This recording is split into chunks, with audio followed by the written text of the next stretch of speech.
Assalamualaikum warahmatullahi wabarakatuh. Alhamdulillah, alhamdulillahillazi nahmaduhu wa nasta'inuhu wa nastaghfiruhu wa na'udzu billahi min syururi anfusina wa sayyiati a'malina may yahdihillahu fala mudilla lahu wa may yudlil fala hadiya lahu. Asyhadu an la ilaha illallah wa asyhadu anna Muhammadar Rasulullah la nabiyya ba'da amma ba'du.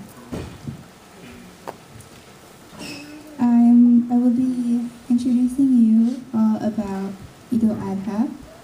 First of all, we are starting with what is Idul Adha in general. And in general, it is a festival of sacrifice where all the Muslims around the world celebrate the whole Hajj cycle, which is happening after the pilgrimage. And then it basically reminds us all of Prophet Ibrahim's journey and his whole willingness to sacrifice an animal or his son as an act of obedience to Allah. So when does Idul Adha occur? It occurs every 10th day of the last month in the Zulhijjah, and then also approximately 70 days after Ramadan. So why do we Muslims have to sacrifice the animal on this day? And because we are, in the name of Allah, we are saying that this time of slaughter, we have to be reminded that life is also sacred and that the whole symbol of the meat comes from purity, where it is, and forgiveness, where it symbolizes willingness to give up the things that benefit us, or to give some of it to the poor. And that is a part of Allah's command.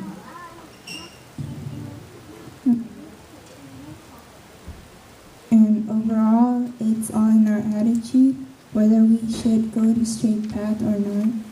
And in conclusion, this is basically your iman, or your strength of heart, where how much purity in your faith you believe, and the willingness that you would do for Allah.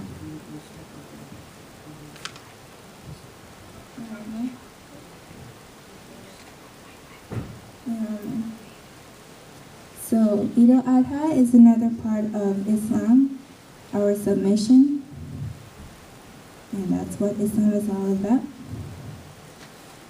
So these are the excerpts from Quran.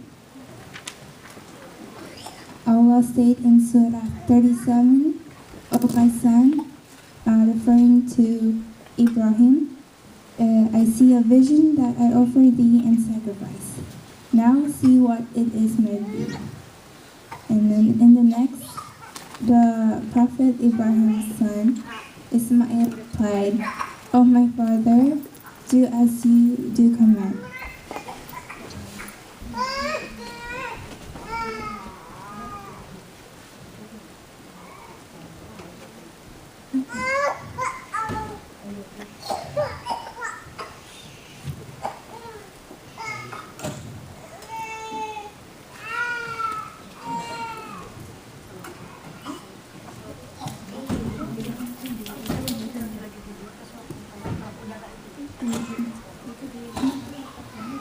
Ismail replied that he is willing to do whatever Allah has commanded him to do. And this is the biggest part is the whole trial of faith, whether you are in absolute trust of God or not. And this begins the journey of Idul Adha on the 10th day of... Okay. On the 10th day of Zulhijjah, this is usually where everyone will be traveling back to Mina. And the whole celebration begins in the morning with prayer. And you also begin selection of your korban. And those are your sheep, goat, camel, or beef. And you perform korban with different knife and this hand. So you start by queuing. If you're the poor, that's the first step you would do. And as the rich people, you would feed the hungry. And in the last step, you would give for generosity. And once you're done, this is all about Idhul Adha, and you have reached to the end. It's an annual event, but anyone can make sadaqah throughout the year. And in the end, this is my last quote says, those who believe and do the deeds of righteousness will establish a regular prayer and charity, and thus the Lord, who shall not be feared, shall be free. That's the end. So, Alhamdulillah. Allahumma fil muslimina muslimat alaiya minhum wa amat birahmatika ya arhamar rahim. Allah, forgive the living men and women, the Muslim men and women, for those who are alive, for those who are dead. Amin ya rabbal alamin. Assalamualaikum warahmatullahi wabarakatuh. Waalaikumsalam. Good job.